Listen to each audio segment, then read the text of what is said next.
These are must-do productivity hacks if you want to become a millionaire. Let's get started. Number 1, efficient use of your energy. We have a limited amount of energy to use on making great decisions. We want to use that energy in the morning when we are awake and fresh. As the day goes on, we have less mental and physical energy to make great decisions.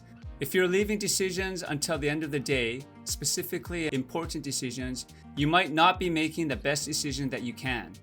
We see the most successful people in the world employ this strategy of making important decisions in the morning. Jeff Bezos says he takes his high IQ meetings in the morning and makes only 2 or 3 high quality decisions a day. Can you imagine that? Only 2 or 3. He didn't start out this way, obviously, but as his company grew, he started putting this process into place, and it's obviously working. That says something when one of the richest people in the world is employing this strategy. Let's take a look at Steve Jobs. He was famous for wearing his black turtleneck sweaters. There is a strategic reason why he did this, and there are many tech billionaires afterwards who did this either knowingly or unknowingly. He said one day that he didn't want to spend extra energy or mental effort deciding on what to wear.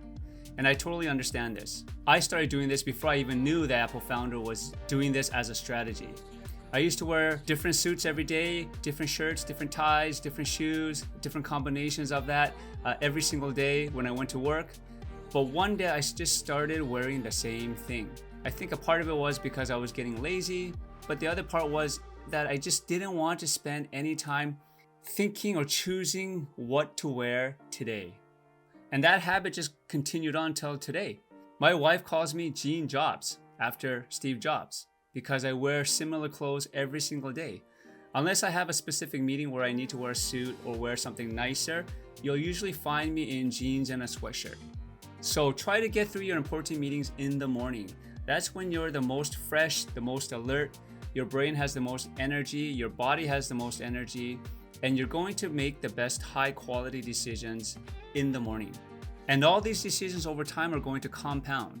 Imagine making those decisions 365 days a year for 10 years. That's a lot of really good decisions you're making in your life. Okay, number 2, make your bed and clean your room. This is such an overlooked strategy. Most people think it's just not important to make your bed. But I'm telling you, when you wake up in the morning, make your bed. The famous and sometimes controversial clinical psychologist Jordan Peterson talks about this in his book. His book is called The 12 Rules for Life. There's a link below in the description of this video where you can find the book. Science has proven that making your bed and cleaning your room has many benefits to your life. It improves your productivity, it reduces stress, and it helps you feel more organized. But also, by doing this, you're getting your body used to habits. And when your brain and body are used to habits, it's going to be easier to form new habits. The book Atomic Habits talks about making 1% improvements every day. And when you do that, that adds up to 37% improvements throughout the year. Can you imagine 37% improvements in your life from now and 365 days later? If you haven't read that book, I encourage you to do so. Habits are the foundation of everything we do during the day. Good habits are going to compound over time, creating awesome results for our entire life. But bad habits are going to compound over time as well. And those could have regretful or potentially hazardous results to our life. As a former professional race car driver and national champion, I formed habits that helped me to win. Talent alone didn't help me to win. I had to create strong habits, and around those habits, I created a routine. I would create a specific routine for my workouts. During the race season, I would make sure to cut out alcohol and fast food as much as I could. I would sleep earlier to make sure I was rested. And on race days, I had a specific routine that I would follow. It would start by me putting on my uniform in a certain way. It would then go on to how I would get into the car. Once I got myself into the car, it would be how I would prepare myself mentally. And I can go on and on and on about the different habits or the different routines that I created to make sure that I could optimize myself for each race. Every professional athlete will tell you that they've got these routines. And if you watch them, they go through all these little things that they do before each game or each race. And those are the habits and routines that they've formed. Anyone can learn to do this. You can learn to do this. Just start making your bed from tomorrow and see what happens. Okay, number 3. Learn through audio to save time. With the emergence of podcasts and audiobooks, there is so much educational material out there that you can access. I'm always trying to improve myself by learning something new.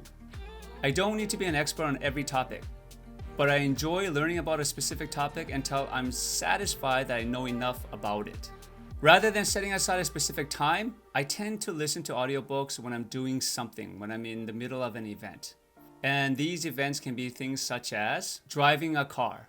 When I'm in Korea, I'm usually riding the subway, and it's just a lot of time on the subway that I can listen to an audiobook or a podcast. Another event or action could be when I'm doing the dishes. It may only last 10 or 15 minutes, but I take that time to be productive. I listen to something. Another event could be waiting for someone or waiting for something. If you calculate how many minutes or hours we spend a month waiting for someone or waiting for something to happen over the course of our lives, that's a ton of hours that we're just doing nothing. Spend that time improving yourself by listening to some educational material. Don't waste it. For me, it just feels good that I'm learning something while I'm doing a no-brain activity. Okay, let's move on to number 4. Long meetings. I hate long meetings. These are such a waste of time. Most meetings can be done in less than 15 minutes. And with all the productivity apps that are out there, you're communicating with your team all the time. There is no reason to get together and have these hour-long meetings to talk about things that you could have done through these productivity apps. Meetings are only for making decisions. Have your meeting, make your decision, and move on. Again, we only have so much mental time and energy to make really good decisions. And we all know how physically and mentally draining a long meeting can be. The successful entrepreneurs know how important it is to keep the meetings short. So going forward, you need to keep this in mind. How are you going to keep your meetings short? This is only going to help you. Okay, those are my 4 productivity hacks that are going to make you a millionaire. They're not difficult to do. Anyone can do them, but very few people actually do. So tomorrow, start putting into practice what you learned here. See you next time.